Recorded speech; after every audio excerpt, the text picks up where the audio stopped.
So it seems like we're live. Let me check my sound.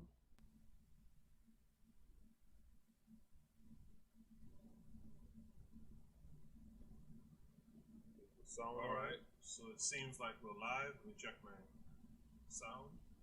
Okay, sounds good. So welcome to the Bitter Medicine Podcast. Today I want to discuss Booker T. Washington. I want to discuss his ideas on education, and I want to link that back to the Bitter Medicine Project to create an African-centered curriculum. Some would say Booker T already did it, but the thing is, Booker T did that 100 years ago. And right now, because of the public food system, like Onita Say would say, we are kind of behind, and the education system is going to continue to leave us behind. And it is important that we be at the forefront of education.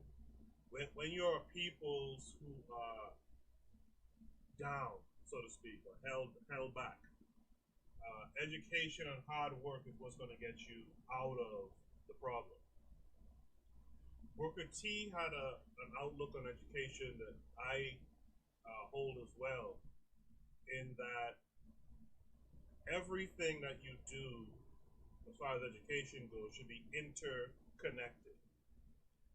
And there should be a huge practical part of your learning. In fact, if you ever notice, if you go back, especially if you came from what we call in my hometown a government school, or you went to a public school, you'll notice that there's certain kids who don't do well in some of the, math and English courses, because those courses don't really connect them to their community. It doesn't connect them to the environment around them. And it's because the education is set up in such a way, is meant not to have you connected to your peoples, your community, and for us, our African tradition. So I'm going to spend about an hour today, and we'll see how far we get through this paper. But I'm going to read this paper by Donald Generals from Rockland County Community College, titled Booker T. Washington and Progressive Education, an Experimentalist Approach to Curriculum Development and Reform. Now remember, the Bitter Medicine Podcast is hosting a workshop on creating a curriculum. My particular expertise, if you will, is in science. Maybe you might say art as well, but mostly in science. And I have ideas for that, but I would like to get folks who are versed in other areas. History is especially important.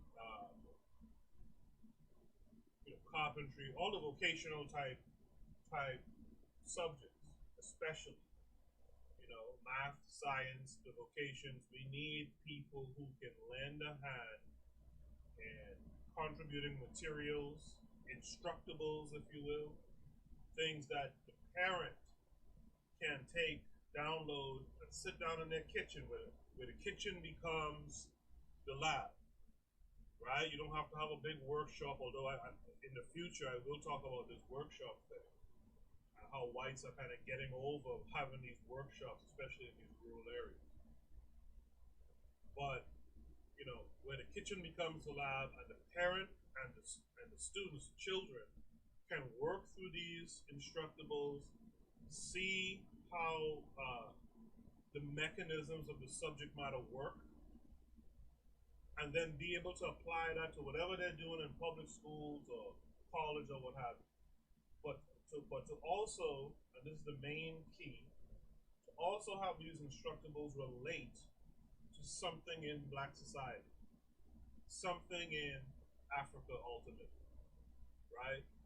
There's a lot of deficits in Africa, and it's because we're not really at the forefront of science. We help these other people with their scientific frontiers, but we don't help our own people, our own community. And I can speak to that personally because I worked in a research lab where I was doing work for one of these white folks, and he's getting all the acclaim. And I mean, he put in his years. I'm not knocking him for it. But when you looked at the technicians who were actually running experiments, a lot of these people were what they would call minorities here. And my job was particularly important because if I didn't do my job well, we wouldn't have enough data for successful experiments. So this is what we got to get out of. We got to start working towards our community. You know, recently they found there was some life on Uranus in the atmosphere or something like that. We have to learn that from these other people. Why aren't we, considering that we come from, we are related to Dogon people who who figured out there was a star called Sirius that you cannot see with the naked eye. How did they do this all the way back then? And we're not doing anything now. So I'm going to read this paper on Booker T and Booker T's pedagogy or the way he approached education and curriculum development. And I'm going to show you something at the end just to give you an example of how this stuff works. And this might be a two-parter because I don't know how much I'll get through in an hour. But keep in mind, the idea of this is for you guys listening to lend a hand. It's not for me, not for my children directly, it's for all of us.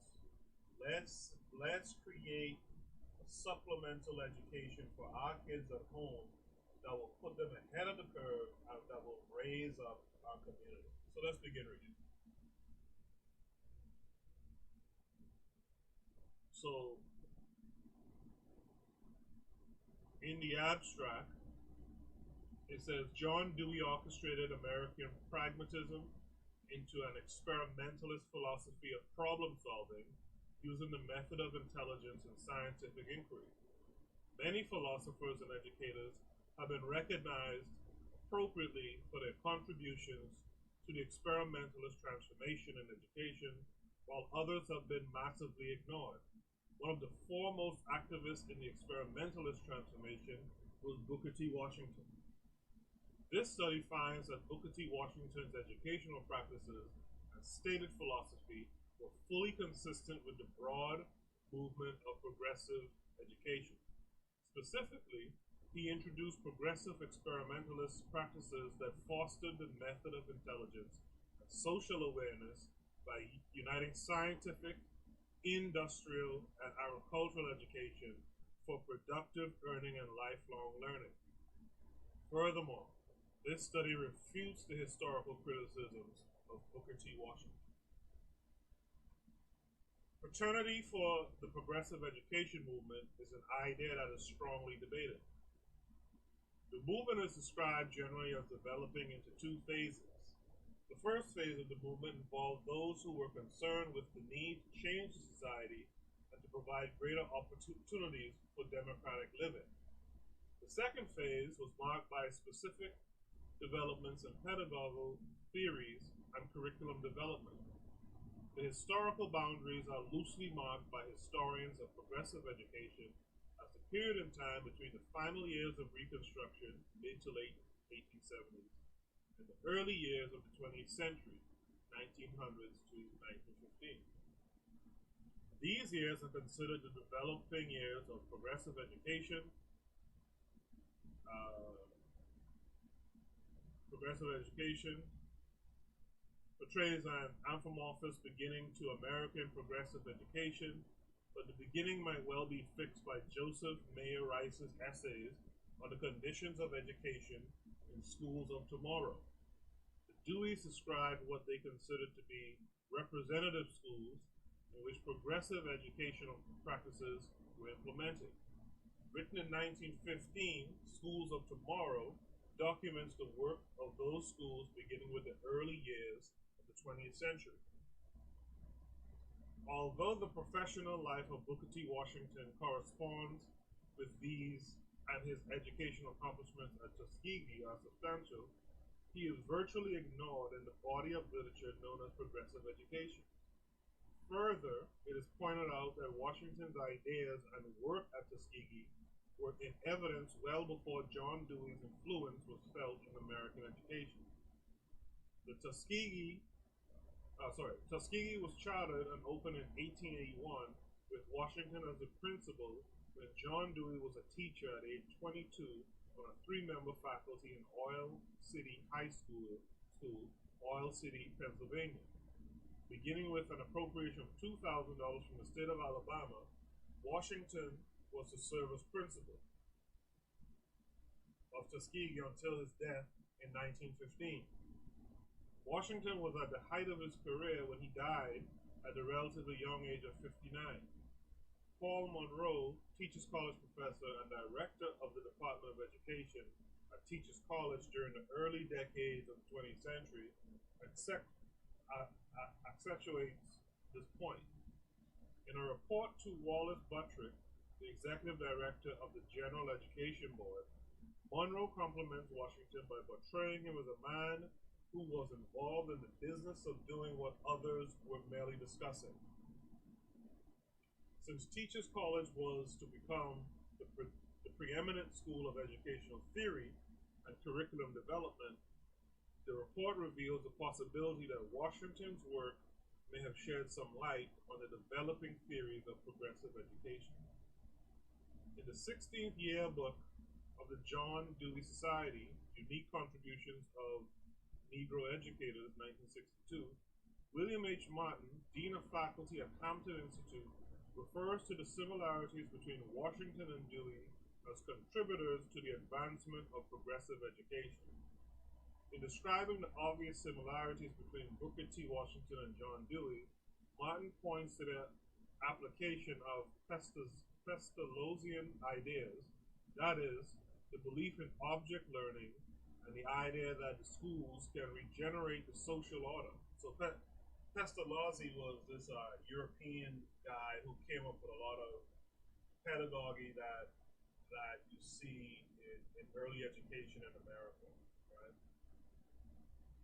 Martin points to Dewey and Washington as advancing the teaching principle that states the psychological organization of subject matter is sound.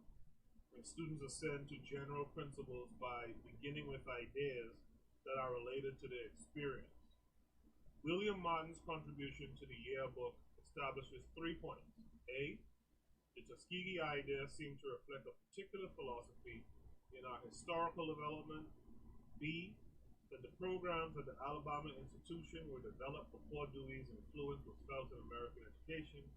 And C, that obviously the Tuskegee ideas could not have been influenced by the thinking of John Dewey.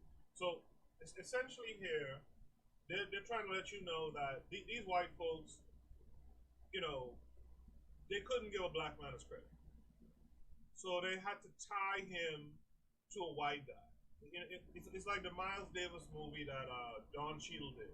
They had to create a white guy in that film, right? Because you can't have a black guy doing something big in this country, and you don't tie it to some white boy, right? So right here, they've kind of debunked what Dewey had to do with it, considering Dewey's age at the time, where he was working in Oil City. Like, when's the last time you've heard of Oil City, Pennsylvania? Where he was working at the time, etc. There might be some use of Pestalozzi's ideas. Again, he was a European guy. I can't remember if he was German or not. But he was a European guy that helped set up a kind of learning that kind of took Europeans further out of any kind of dark ages, in a sense, right? Because it was a method to education, right? Anyway, continuing. These observations raise intriguing questions about Washington's status as a leading architect in the development of practices of progressive education. So now let's talk about progressive education. Booker T. Washington's ideas on curriculum reflect the belief that the personal experiences of the student should serve as the basis for their educational experience. I want you guys to remember that. The personal experience of the student should serve as the basis for their educational experience. That's what we want to create. In effect, the curriculum should be structured in such a way that it links the student's home experience with formal education. And I would add, let's link African tradition into that learning as well. Louis Harlan, 1983, poses the question of whether Washington was a Deweyite due to his insistence upon providing education which was associated with the life of the student and the life of the school. Although Harlan poses the question rhetorically, the evidence suggests that philosophy applied by Washington as Tuskegee was a philosophy consistent with the writings of John Dewey. He required purposeful connections between educational experiences and the needs and nature of the student in connection with the social life of the community. Many educators built upon Dewey's foundation of educational theory, but it is William Kilpatrick who most noted for developing the theories into a working curriculum.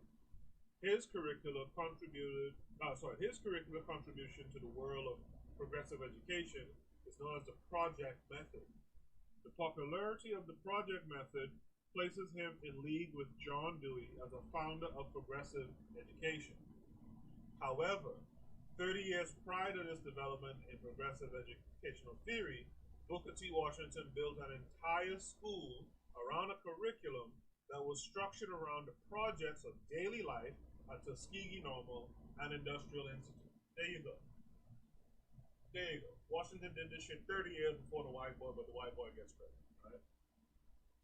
Washington's projects were real life projects. I want you guys to focus on these things. Real life projects. And that's what we need to be working on. Real life projects.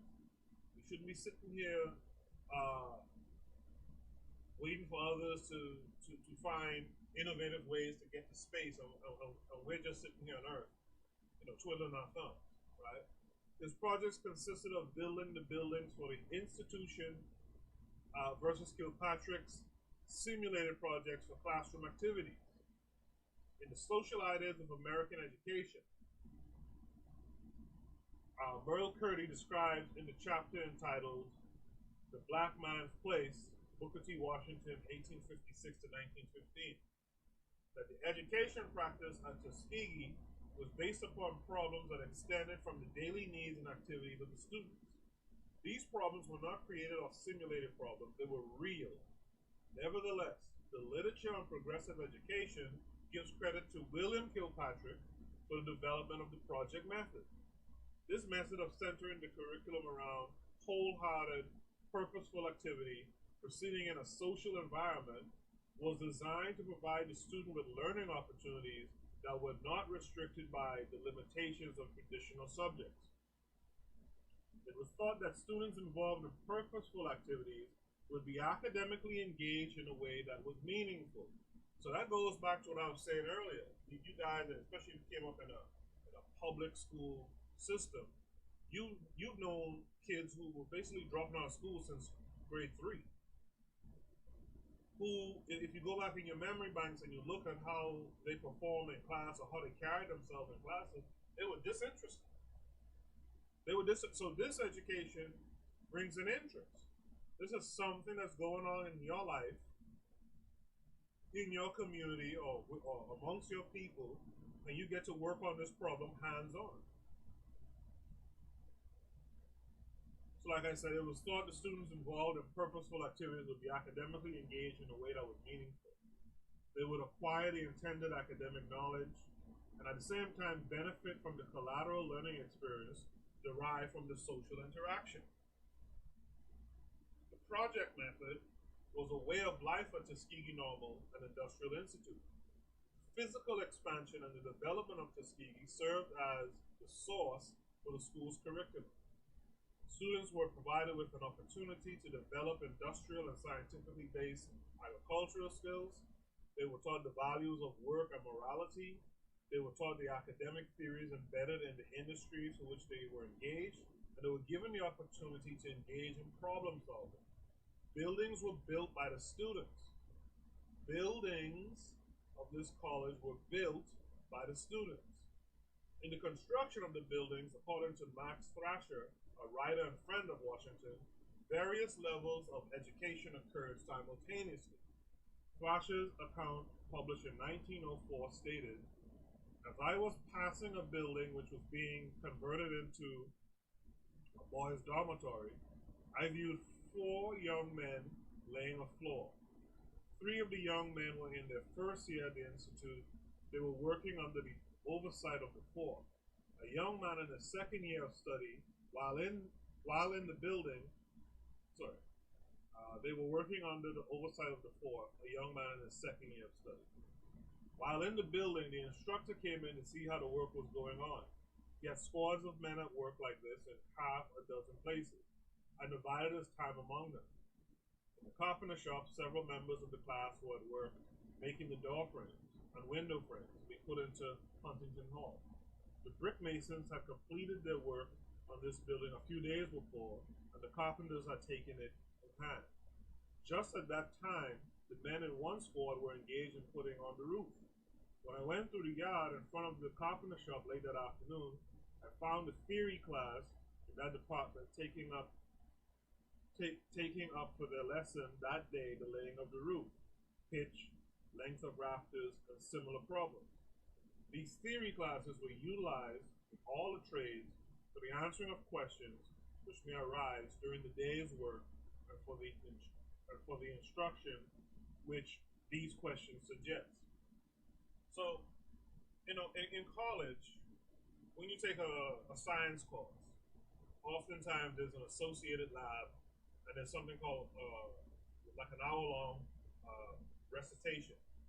In that recitation, you get to ask the expert, the instructor, questions concerning the science, right? And then in the lab itself, you then go and you work out in a more practical way. You get to see the science at work. You get to create hypotheses. You get to test your hypotheses based on the background information. And I'm going to show you this at the end of this episode. By the way, if you're online and you're checking out what's going on, someone said the volume is low. Is that true? And I'm going to show you this at the end of this volume low at the end of this episode. By the way, if you're online and you're checking out what's going on, oh, there's a troll, huh? Okay. All right, so we have a bitch ass troll in here. Okay. So yeah, so at the end, I'll show you how this kind of works in the classroom. Thrasher's description of a typical day at Tuskegee portrays students engaged in the real projects of construction and skilled trades correlated with their academic studies. The students' work was directly related to their own lives and the life of the community. The work and study were tied to the social environment, which Dewey talks about and Kilpatrick asserts is necessary. Using an interdisciplinary approach, the students were learning the academic subjects of math, geometry, science, English, and the specific trade skills of carpentry, welding, masonry, electricity, and other skills. So this is something I want to highlight, right? So the subjects that they were learning were math, geometry, science, English, and the specific trade skills of carpentry, welding, masonry, electricity, and other saleable skills of the building and trade. And that's also topic areas or the study areas I want to build this curricular around as well, with a few noted additions. Obviously, when Booker T was doing this, there was no computers around. So we need to get some computer programming skills in there, right? We need to get some practical, when we talk about electricity, we need to get some breadboard work in there. We need to get some Arduino work in there, you know? So we have to expand a little bit, and even we might have to sit down and figure out, try to predict what will be in the future that we also need to start learning now. That we need to start learning the building blocks of now. The theory classes provided the opportunity for systemic inquiry and problem solving. Further, the social environment was reflected in every aspect of the description offered by Thrasher's typical day at Tuskegee Institute. Students were organized as teams at various stations where they worked on projects.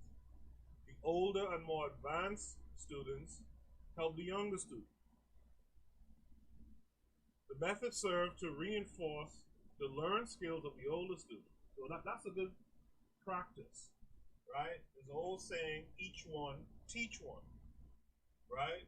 And in this environment where you want to solidify the learning or the learned material in a student, you have them teach another student.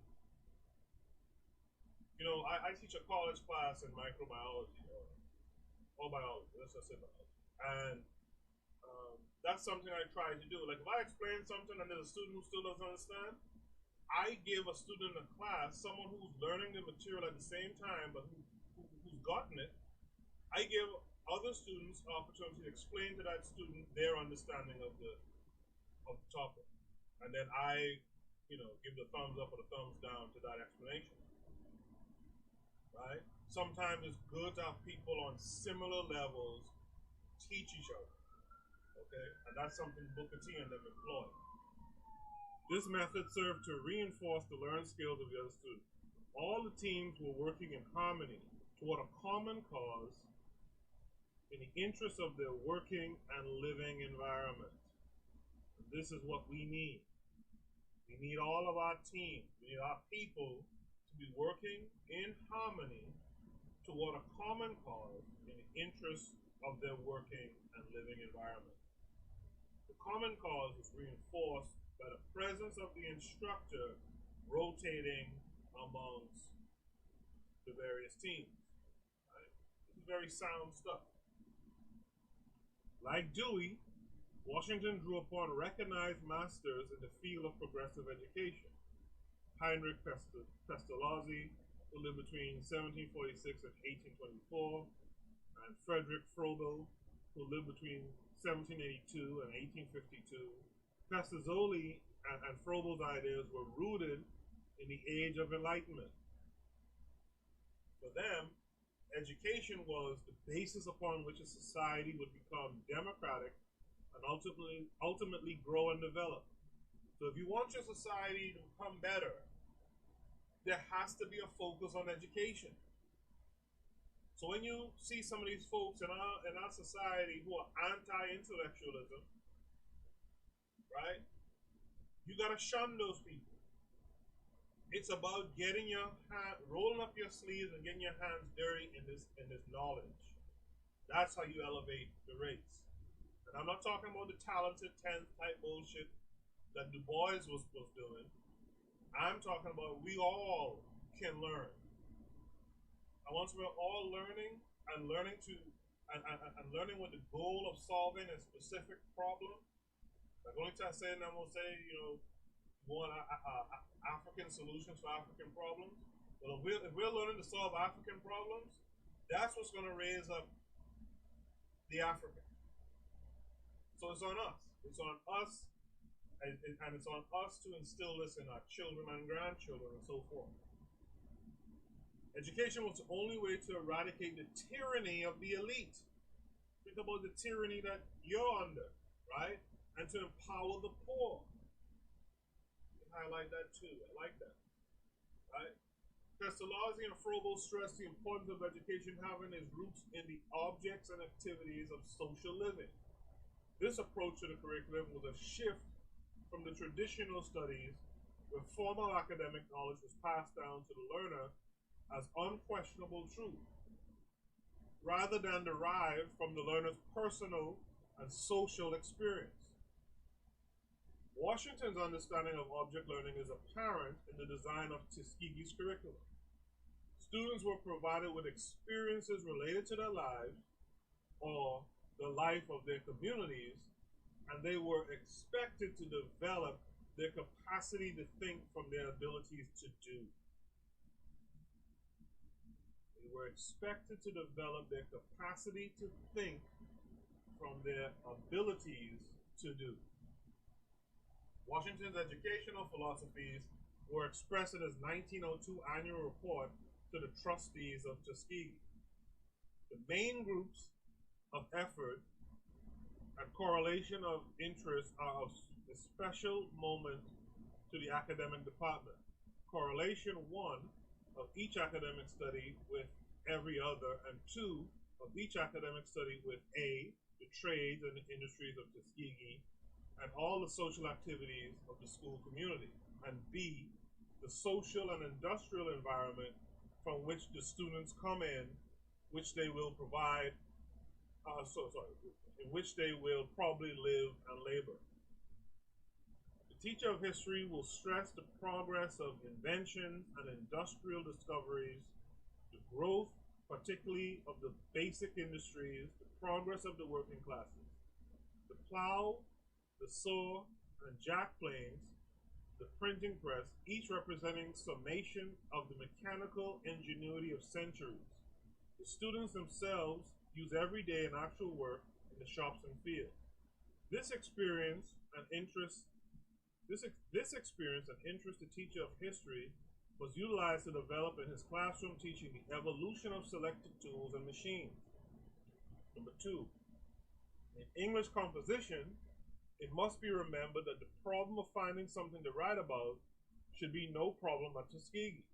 The student's experience is full of impressions and ideas and inquiries which the very unusual environment flings at him every moment. Let him talk and write about the things he sees and handles and knows about and is interested in. Let him express his personal experience. The way the things he sees and does actually appeal to him as an individual.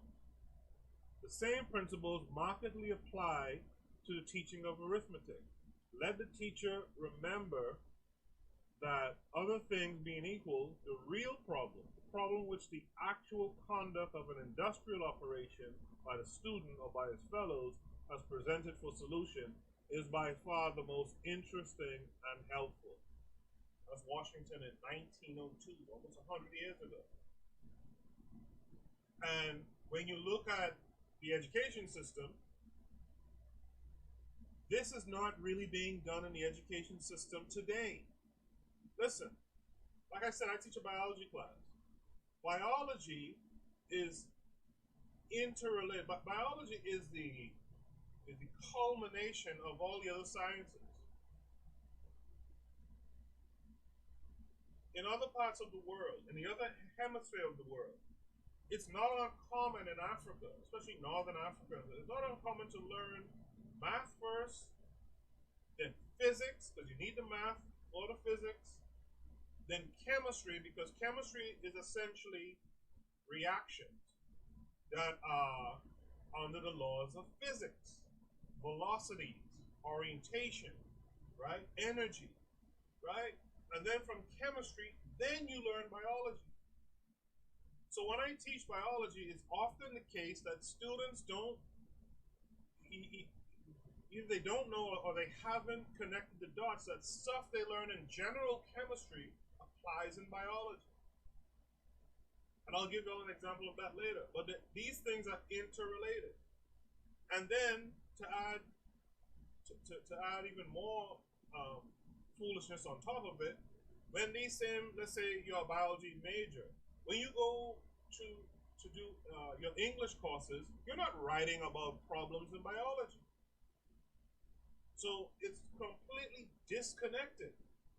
When you go to learn history, you're not learning the history of the science that you are part of.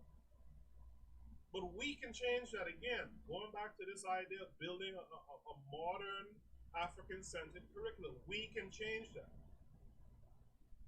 We can change that. Okay? Continuing. In addition, his vision of the curriculum stressed the importance of emerging situations. By fostering the power of independent thought, the students were free to employ the method of intelligence for problems that were an immediate concern and problems that were social in nature. While a romantic interpretation of this approach might suggest that the curriculum was laissez-faire, the evidence will show that the curriculum had boundaries that were structured to foster experimental inquiry in the context of a unified curriculum that integrated the manual and the mental. In the same annual report, Washington wrote, "It is essential that the industrial problems brought in by students be appropriate to the study under consideration and to the stage of progress attained in it by the class, and to the stage of progress attained in it by the class. The recitation must be diverted from its aims and orderly development by haphazard problems. Moreover, the outdoor tour of observation is always in danger of becoming frivolous and ineffective, spectacular and absurd. The teacher should go over every detail of the ground in advance, mastering every topic, and organizing the topic in his own mind in orderly fashion. He should notify the instructor in charge and the director of the appropriate department a day or two in advance. He should plan his lesson with the utmost care, and last, though certainly not least, he should secure at the outset of the recitation and maintain to the last the students close. Serious, vigorous attention. The tour of observation is particularly useful in connection with the first, the third, and the recitation according to Herbert preparation, comparison, and application. Bearing this recorded evidence of Washington's curricular ideas and practices suggests that his place in history as a progressive educator has been grossly ignored. A letter from Paul Monroe, head of the Department of Education at Teachers College, to the Executive Secretary of the General Education Board, Wallace Buttrick, further reveals that Washington was putting into place progressive ideas and practices when he wrote the following. I find illustrated the two most marked tendencies which are being formulated in the most advanced educational thought. These are, first, the endeavor to draw the subject matter of education, or the stuff, of classroom work directly from the life of the pupils, and second, to relate the outcome of education to life's activities, occupations, and to the duties of the pupil in such a way that the connection is made directly and indirectly between schoolroom work and the other activities of the person being educated. This is the ideal at Tuskegee, and to a greater extent than in any other institution I know of, the practice so that the institution is working along not only the lines of practical endeavor, but the most advanced educational thought. The institution is of quite as great interest to the student of education on account of the illumination it is giving to educational theory as to those interested particularly in the elevation of the Negro people and in the solution of a serious social problem.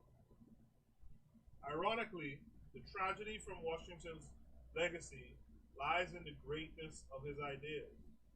It's a nice line right there. Ironically, tragedy about Washington's legacy lies in the greatness of his ideas.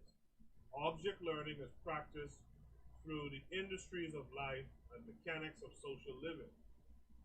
A narrow interpretation of this type of education, or what is broadly considered manual education, could lead to the belief that the education prepares the individual for a life of subservience and physical labor while suppressing literacy and intelligence. So this is where the Du Bois and them come in. These guys were these scholars who believed that these scholars who believed that what Booker T was doing was ensuring that the black folks in the South there were just going to be working for white folks, doing nothing much more different than they were doing under slavery. One time I heard Dr. John Henrik Clarke say something interesting. He said that if the people had really kind of followed what Booker T was doing, right, and were really learning those trades and learning how to farm and learning new technologies of farming and stuff like that, they would have been ahead of the white folks there, because the white folks really didn't know how to farm. They didn't know how to do any of this stuff. They weren't talented because you had slavery for so long, and the slaves were doing the work. And if the black folks had really jumped on this, they could have been wealthier people, right? Now that's something that needs to be dissected and inspected a little bit more, right? But what Booker T was trying to show black folks was that you can learn these things because these things are related to your daily life. So learn how to conquer the problems in your daily life. And I agree. Don't worry about these other folks. Learn how to conquer your own problems, right? So moving on. So now we're going to talk about the historical distortions of Booker T. Washington. Booker T. Washington was blamed for reversing the educational gains by blacks during the Reconstruction period of 1866 to 1877. The concept of universal education for blacks was being formulated along the lines as that which was practiced by whites. Education was seen as purely academic and a focus on the traditional literary subjects. This perennialist approach placed the ancient Latin and Greek languages at the center of the curriculum and considered the traditional academic disciplines characteristic of a liberal education to be essential for intellectual growth. Critical theorists thought to place Washington's integrated industrial academic curriculum in opposition to the traditional discipline-centered curriculum. In doing so, they distorted his curricular goals by portraying Tuskegee as an industrial education institution designed to subjugate blacks to social and economic deprivation. The following criticism from Donald Spivey in 1978 is typical of the distortions lodged against Washington. And this is stuff we have to pay attention to. We have remained white-centered since Booker T's time. In fact, since slavery. And being white-centered doesn't help us at all. Like honestly, what does the Greek languages and Latin have to do with us? And I'm talking ever, much less now. Right? So we have to become more African-centered in our learning, in our approach to life. So back to Daniel Spivey's critique. Washington was working to make Tuskegee students into the type of blacks that the white South relished. Their training was primarily in how to behave rather than how to become skilled tradesmen. To be a skilled craftsman requires proficiency in mathematical and verbal skills. The school's curriculum, however, was industrial, almost to the total exclusion of the academic. And that's when, again, that's when you have your head up your ass, right? If you listen to what we've talked about so far in this paper and in my commentary, there was no exclusion of academic here. In fact, there was the inclusion of academic with hands-on learning. The two went hand in hand. It's a sound tactic of education, to be frank. So, unlike the progressives who considered industrial education or manual education to be a means to an educational end, the critical theorists saw industrial education as purely an end in itself. They considered industrial education to be a means for solidifying the social order that evolved from slavery and the Reconstruction period. According to this theory, blacks were trained to be laborers in a South that was largely dependent upon manual labor. And again, I refer to what Dr. John Henry Clark said. If the black folks had embraced this, they would have had the skills to demand, theoretically, to demand proper recompense for their labor, right? So these guys, like Du Bois and them, they acted like, and Spivey and those guys, they acted like black folks were just going to be doing free manual labor with this education that they got from Booker T, and that's just nonsense. It's just nonsense.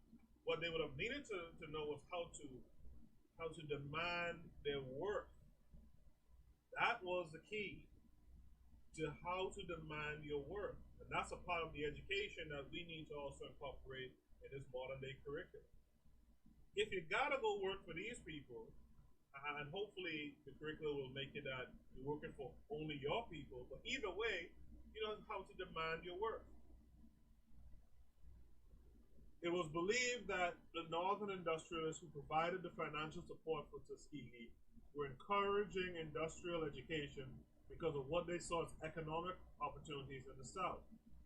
Their plan was to expand the Southern economy by training blacks for low-skilled jobs and by exploiting the raw materials of the region. Specifically, the industrialists were interested in building railroads to transport cotton and cotton byproducts, coal, iron, lumber, and fruit.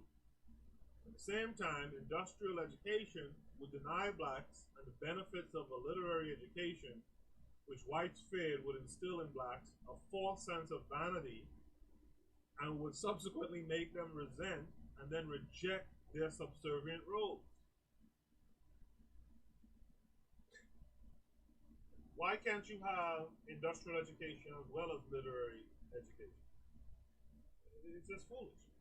This thinking is in direct contrast to the ideas of John Dewey. For Dewey, vocational education is the process of intellectual engagement and insight that will direct the individual to a final goal. The end product of that goal is social in nature, since vocations are the means by which individuals interact with the community in the interest of the community's growth and development. I like that. Dewey stated a vocation means nothing but such a direction of life activities as renders them perceptibly significant to a person because of the consequences they accomplish and also useful to his associates. Imagine living in a community, a black community, right? A black society where your mechanics are black, your farmers are black, so everything you eat is black, black created, right? Everything that's fixed around you. That's how you build up your community. This is how, say, Jews, for example, are able to have this stable community. They do everything with their people. Once you interact that way, the community will grow. The community will develop. This is why we don't have the kind of community growth and development in black society. We don't do business with one another. We don't interact with one another to really build up the community. And that's where organization comes in. Speaking of organization, check out Only to Say from the Pro Black Perspective podcast here on KWAZ Radio. He's building or setting up to build a new organization. He's doing a lot of work on Discord. Look up his YouTube channel, find the Discord, and join. He's building an organization. I'm trying to build a curriculum. These are the things that's needed inside Black society.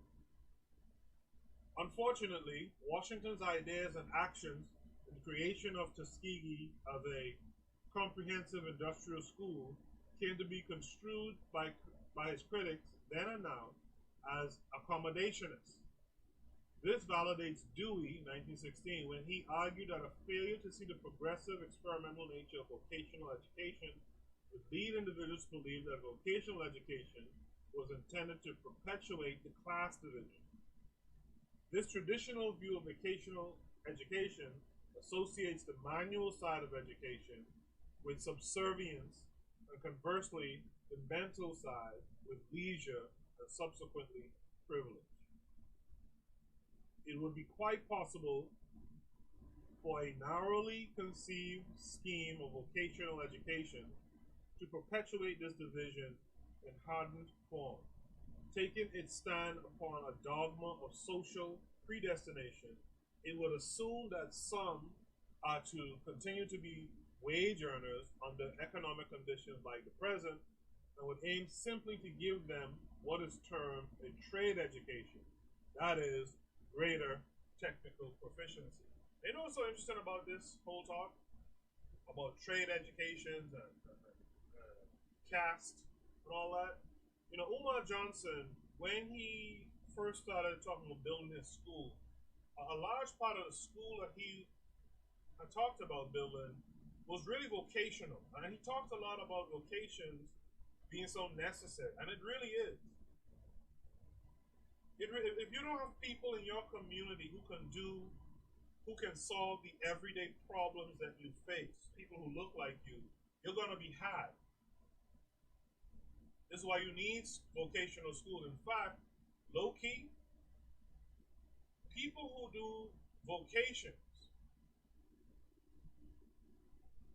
many of them make more money than someone like me who works in academia.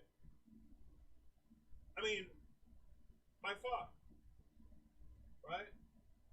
Because again, those problems, the problems that a vocation solves, they occur every day. They occur every day. Academia, for example, is not solving everyday problems. So who's in more demand? Socials. You see? And so we need to embrace vocations more, especially for our people.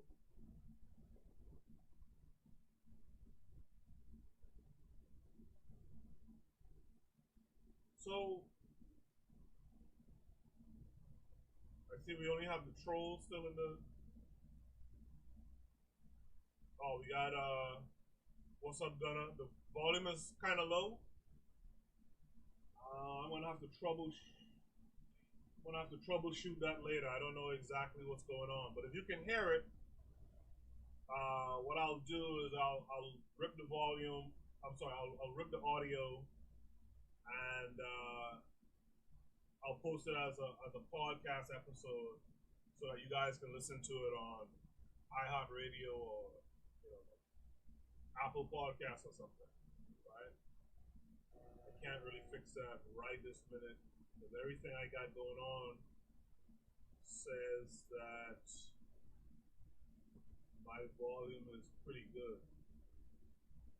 Let me see. If I change this, what happens?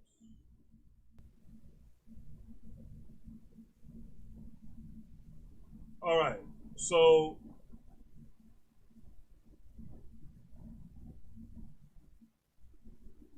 where was I?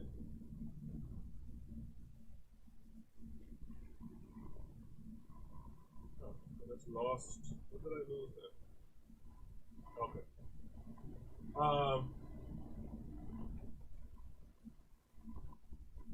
So Washington's critics were prepared to hold to the hardened form of class division in their limited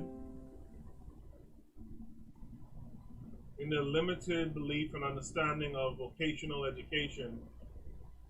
In Simple Justice, The History of Brown v. Board of Education and Black America's Struggle for Equality, Richard Kluger, in 1975, gives a simple interpretation of Washington when he states, the white benefactors of Tuskegee and Washington's philosophy moreover sought to perpetuate the Negro station in life as Du Bois viewed it. Because what most of these Northern philanthropists really wanted was an able-bodied, simple-minded black force that would stay in the South, labor mightily at modest wages to produce the raw materials for the capitalist industrial machine and serve as a bulwark against the spreading union movement with its infestation of socialist thought from Europe. The passage may well reflect the racial intentions held by many of the Southern segregationists. However, there is no evidence to suggest that Washington was duplicitous in this regard, but rather that he was using his racial ignorance to advance the cause of his people. Washington's promotion of industrial education began to receive attention and support.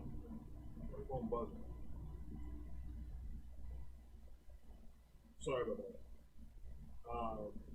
When Washington's promotion of industrial education began to receive attention and support, it was thought to be the case because of the renewed racist feelings in the South. W.E.B. Du Bois and others felt that Washington was reinforcing the segregationist call for a docile and subservient Negro with minimal rights, but with complete loyalty to the South.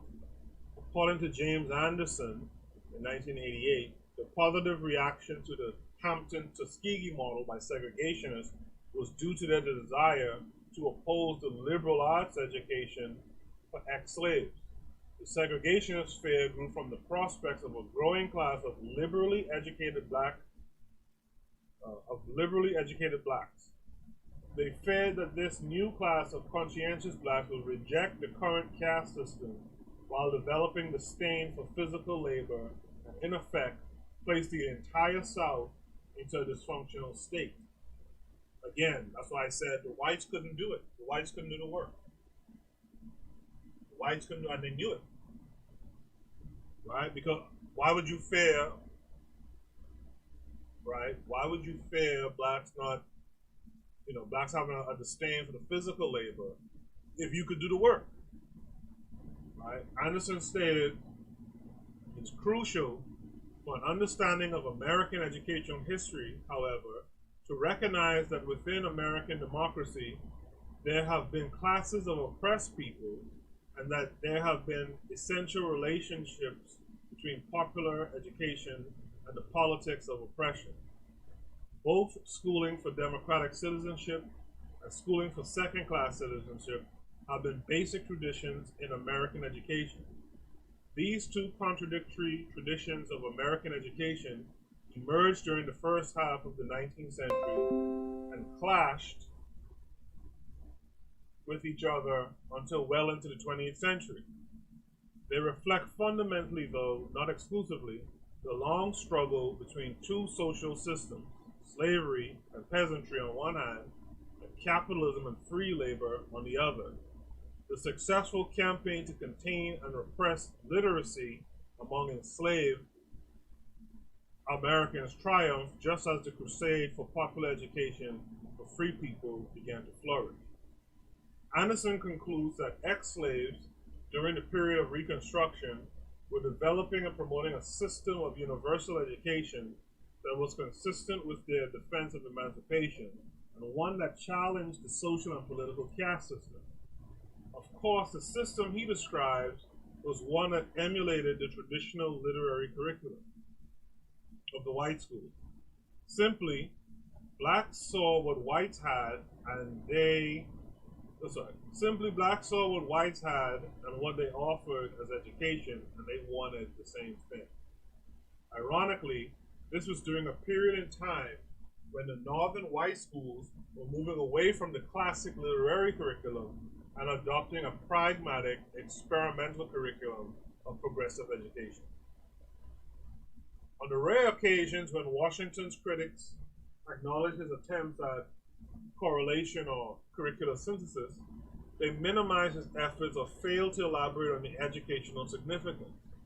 For example, without mentioning the progressive ideas associated with curriculum unity or synthesis, or without fully describing the curriculum, Anderson holds that although both Armstrong and Washington believed strongly in correlating academic and industrial training, in reality, this meant academic instruction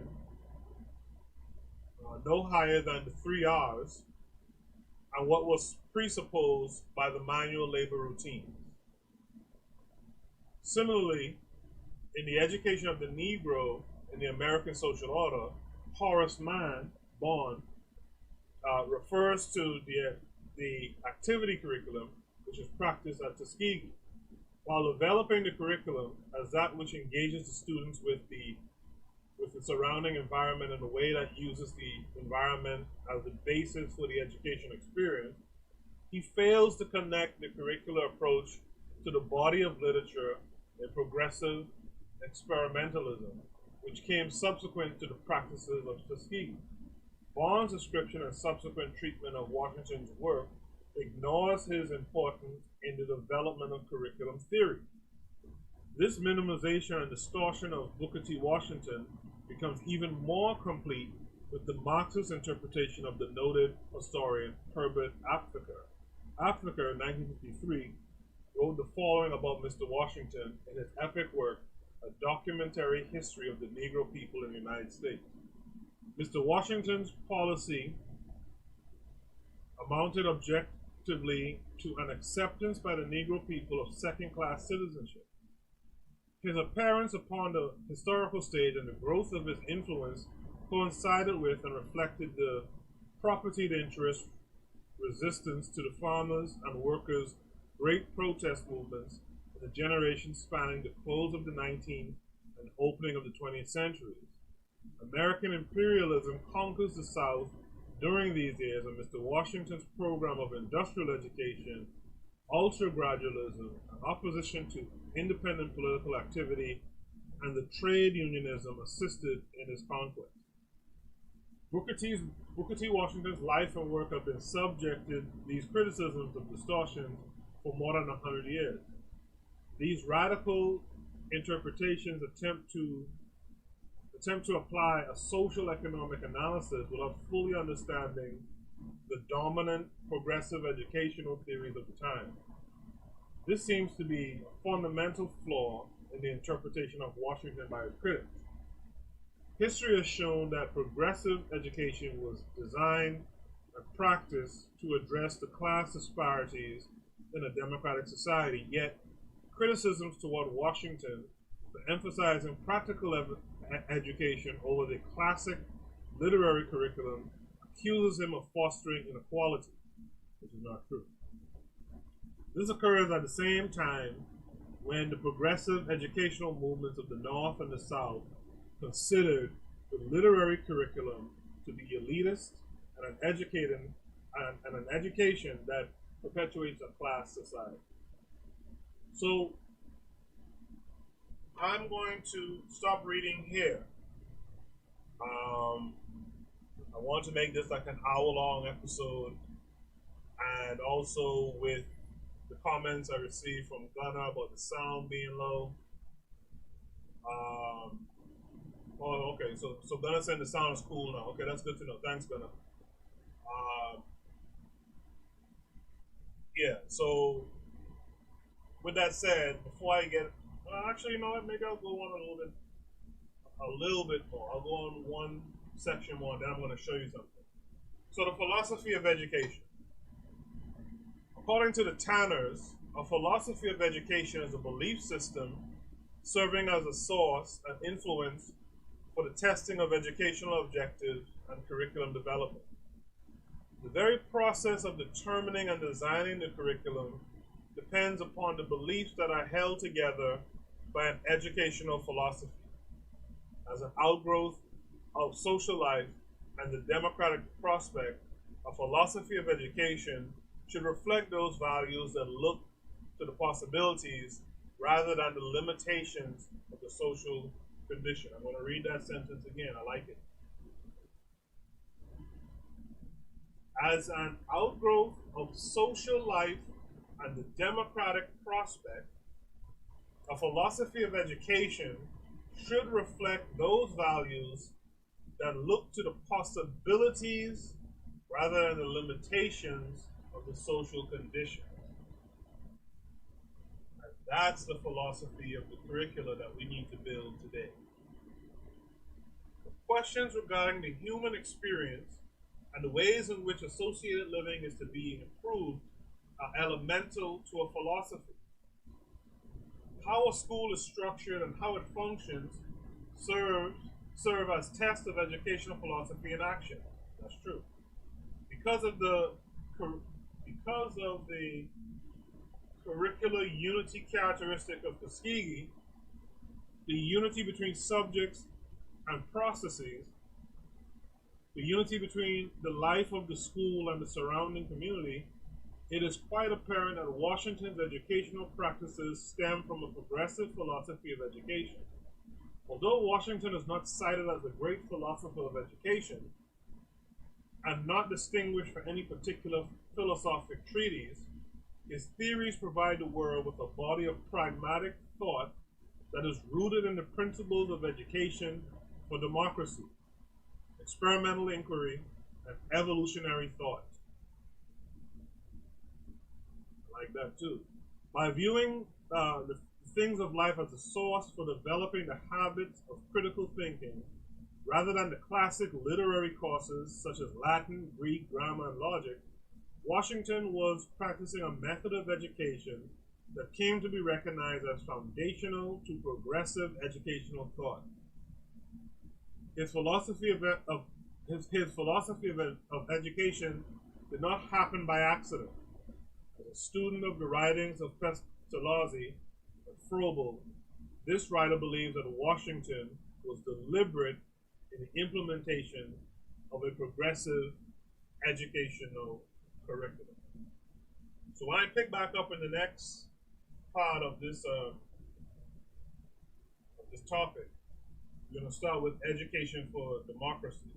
But one of the things I want to touch on before I close out this episode, I want to talk about. I want to give you an example of learning. And I'm going to use a topic called photosynthesis.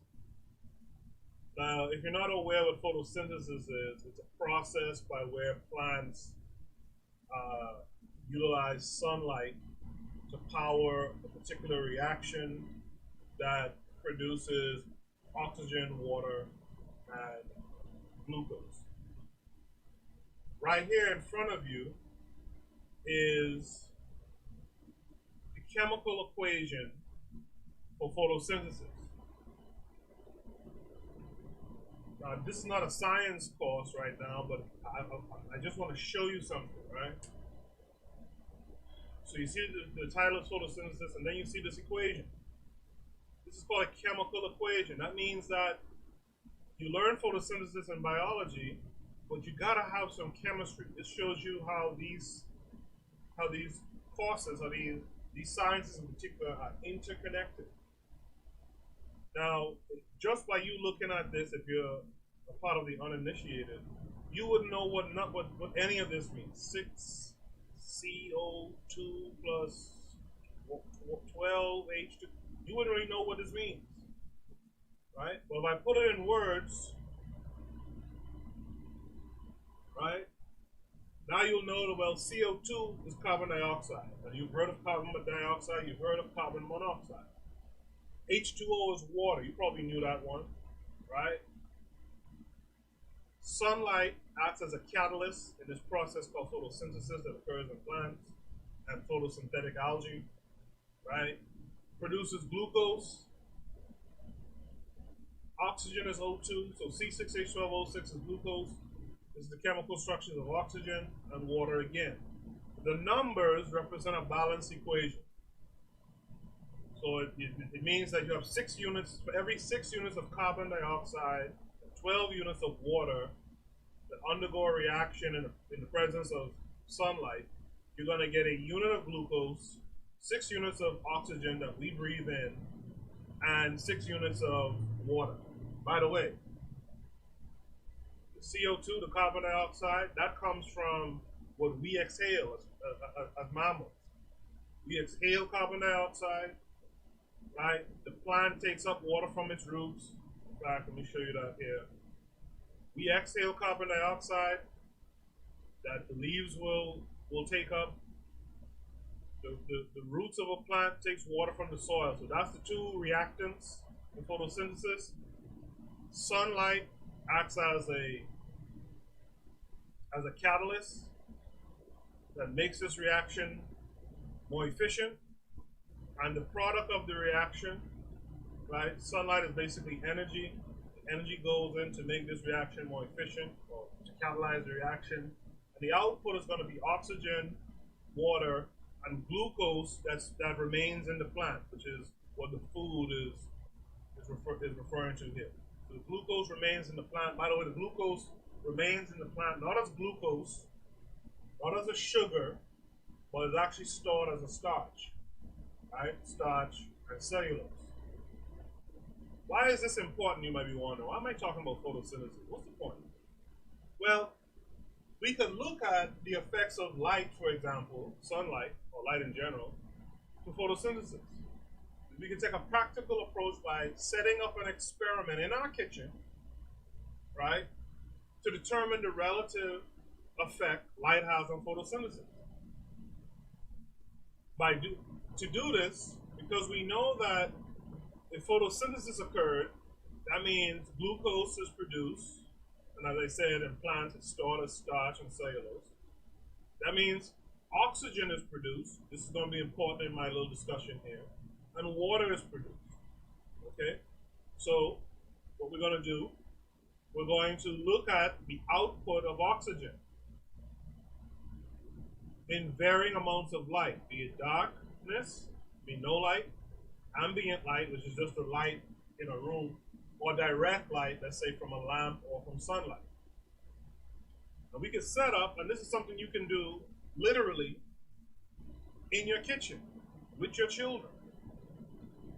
And together you could understand how important sunlight is and why it's so important to a plant, to this process called photosynthesis. And then later I'll show you, well, what the hell does photosynthesis have to do with us? Like, what does it have to do with the African, right? So you could set this up with a funnel in a liquid solution of water, sodium, hydrogen, carbonate solution. There's a reason why we use this solution. This is a plant called Alodia. It's an aquatic, what they call a water weed. So it's used to being submerged in water and carrying out photosynthesis. So being in water and sodium hydrogen carbonate solution is no problem to it, right? And we turn over the funnel. We have the liquid bathing the Alodia, right? Then we add a test tube to the funnel. And again, all this stuff you can get on Amazon for cheap. We invert this test tube, make sure that the test tube is filled with water. Right now, it's not showing that it's full of water. I mean, if I was doing it, I would do it filled with water, no air bubbles, right? But if you did it this way, where you did leave some space, you can put a little marker where the water level is, right?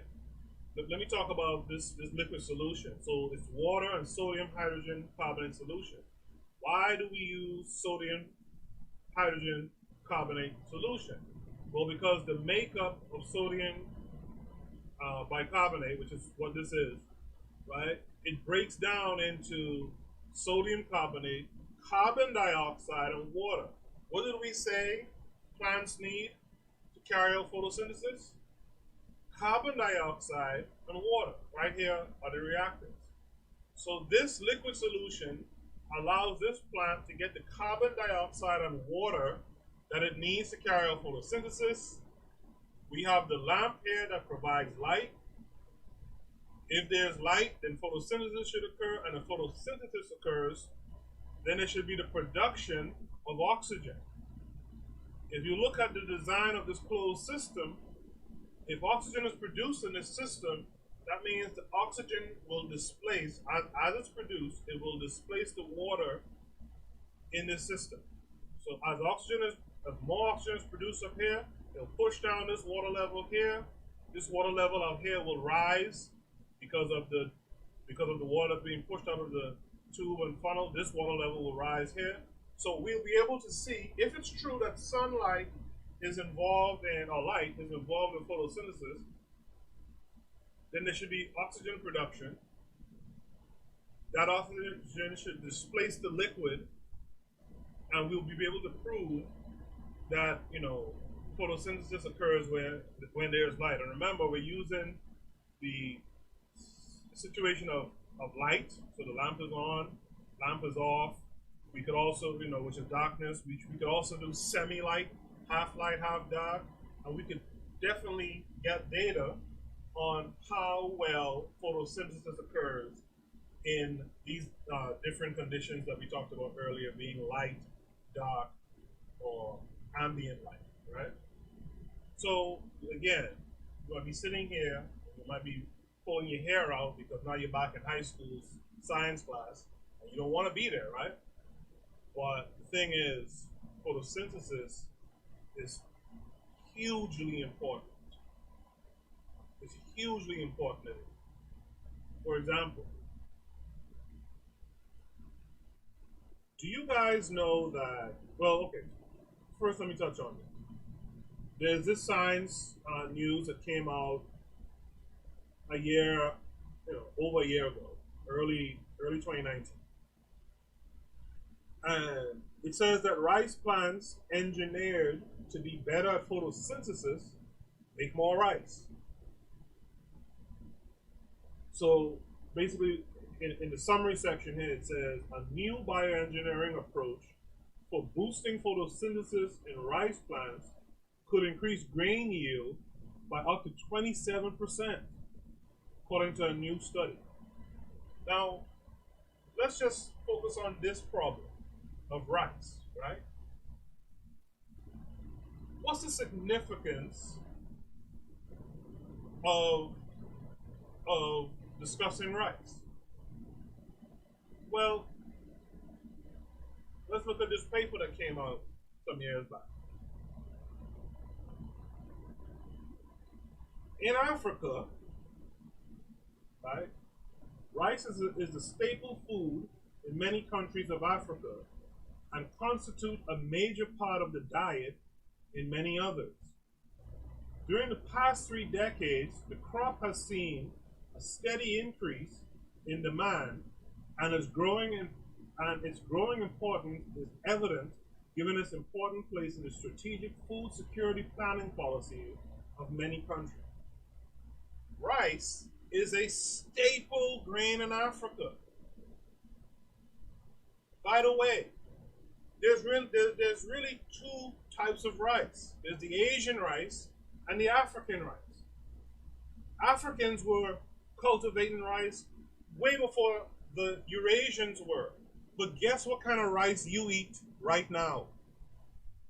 Guess what kind of rice most of Africa is eating right now? Which is crazy. Which is crazy.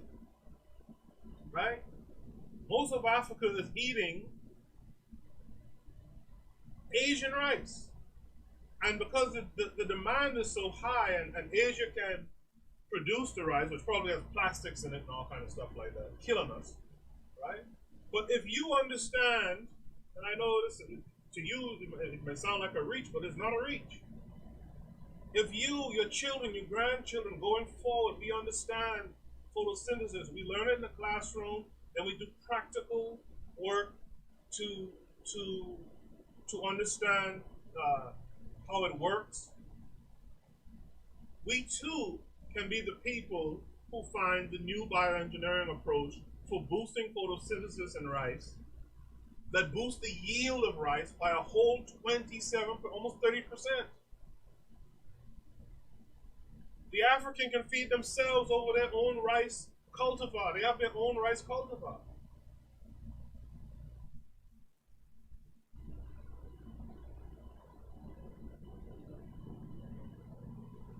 Would you really need to have all this rice development strategies for food scarcity when you could raise the amount of rice that you produce on your own?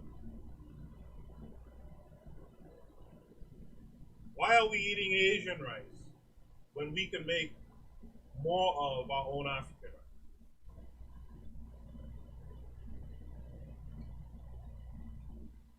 Also, remember I said that the glucose that's a product of photosynthesis, I said in plants it starts as starch and cellulose. Well, that cellulose is what they're using to make these cellulose-based plastics nowadays. You guys know about 3D printing. 3D printing literally uses cellulose plastic,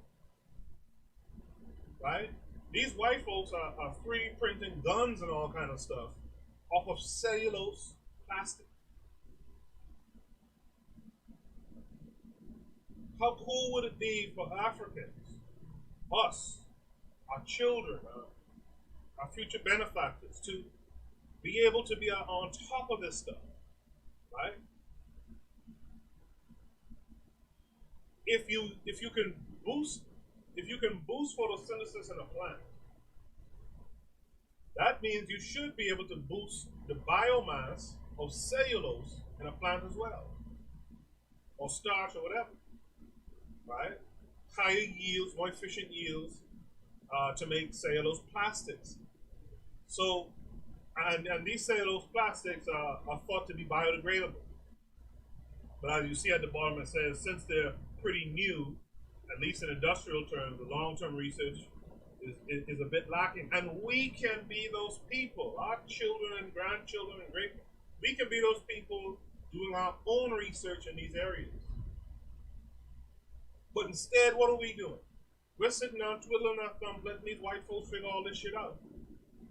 Let me tell y'all something. There was a movie called 2012 a couple years back, and it was based on the Mayan prediction that the world will end in 2012. And if memory serves me correctly, I think it was 2012. I consume so much sci-fi that I could be getting it mixed up. A lot of times these sci-fi tropes are used over and over.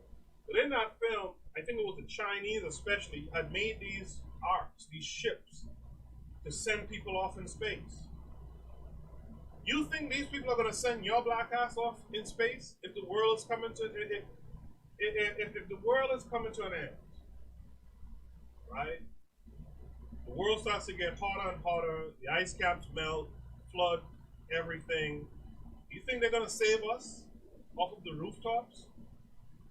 There was a hurricane in Katrina. They didn't save motherfuckers in Katrina. In fact, they were sniping people in Katrina. Right? You think they're going to save us? So we need to be at the forefront of this stuff. I was watching some videos recently, man. You got white folks all over the place here sending rockets up into space. Understanding the science, developing it in their machine shop, in their workshops. I talked about this on Twitter a couple weeks ago. You go to a lot of these white folks' homes. They have a garage. They have tools. They're milling inside their tools. Nowadays, they're 3D printing. They're building electronics, circuit boards, and all this kind of stuff. What are we doing? What are we doing?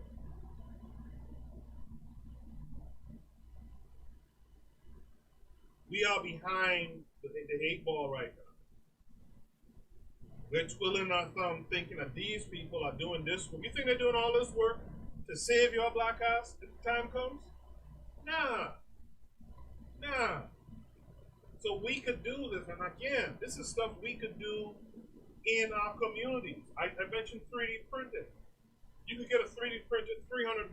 You don't have the 300 books. I'm sure 3 to 6 people around you in your community have enough money to put together for the 300 bucks to buy a 3D print. And they might be even cheaper nowadays. I last looked at it like a year and a half ago, right? We can do this stuff. We can do these experiments in our kitchen. And all we need is the people who have experience, who have knowledge, to contribute the protocols to follow. In fact, one of the things we should really be doing is creating these instructables to make this learning affordable. Make it affordable. There's a thing these white folks have called the maker space. Now, they used to have a magazine, I'm not sure if it's still going, called Maker Magazine, where you could go in that magazine and you could learn.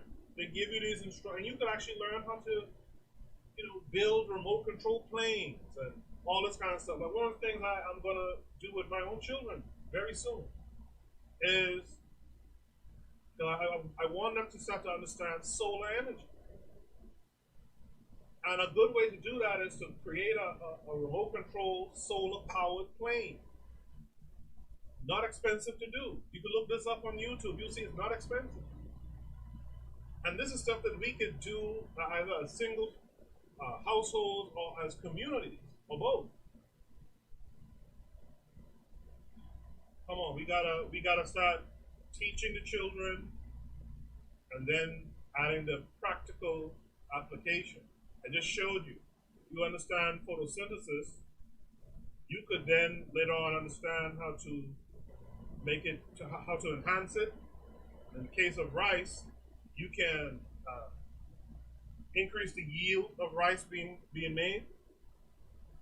In Africa, where rice is a big part of the food security strategy, right there you can begin to fix the problem. You can learn how to extract this cellulose from plants. The same plants that you enhance the photosynthesis with to make more plastics that can actually biodegrade potentially, right? Come on, there's a lot of work that can be done. And that's all from understanding this equation. Everything I just talked about is just from understanding what this equation means. You take this written language right here, and you take that into your kitchen with some minimal supplies, cheap stuff, and you could teach your children, this is what photosynthesis is, this is how it works, how it works the most efficiently, and then you could show them these papers that I just showed you on screen of how you could apply this knowledge. I mean, you need more knowledge over time, but we can work on that in a proper curriculum. I want to take you to another thing. So, in what I read earlier about Booker T, and how he's overlooked, and his theory of education, one of the things that was mentioned was how the history teacher aids in the student's understanding of a topic, right? And what I want to get at here is your history should be, your English, your history, all the subjects should be reinforcing what you're learning, what you're studying. So, like I said earlier, you shouldn't be a biology student learning about things like photosynthesis and the like, and then you go to an English class and you're just writing some bullshit in English that's not related to the biology that you're learning. So if I were to design schools within colleges and stuff, I would design English courses that relate to the biologists. Instead of just these general English 1 and 2 classes that, they're cool and all, but they don't reinforce anything that you're learning in your science classes. So there's a huge disconnect. And this is why students don't do well in a lot of these subjects, because in a given semester, You could be doing biology, chemistry, English, and classics or something like that, right? But those things, except for the bio and the chemistry, those things aren't related. So you have to switch your brain from the science to a liberal arts topic. And that's one of the big hindrances of learning in school. You're constantly having to divide your brain, but if you go in there and you're learning in classics, for example, or let's change classics to history. You're learning in history scientific discovery over the years, and how we have certain things in the modern times that came from 4,000 years ago, potentially.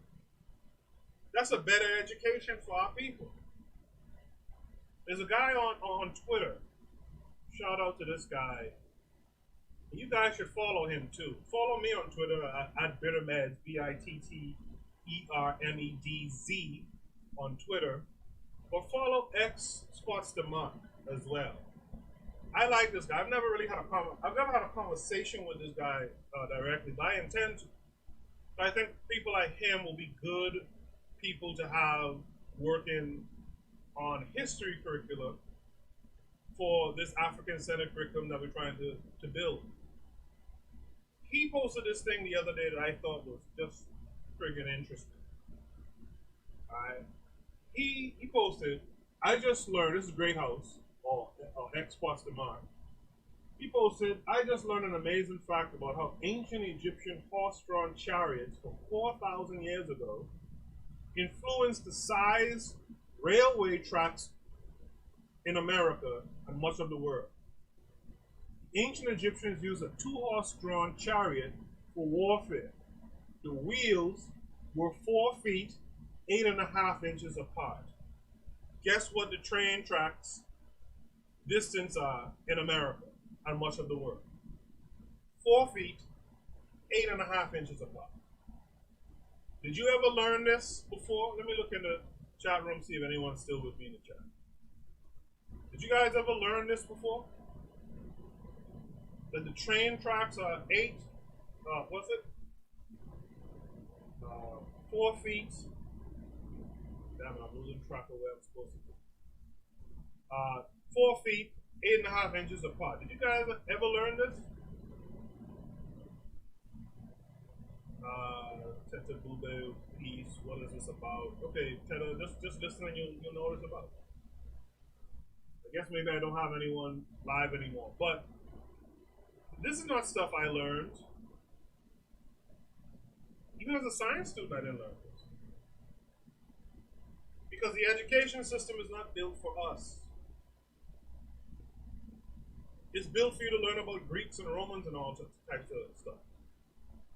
But this is an example of where you could bring the history lesson in to teach the science students, the engineering students, about how the U.S. and a lot of the world is using the stuff that they learned from ancient Egypt.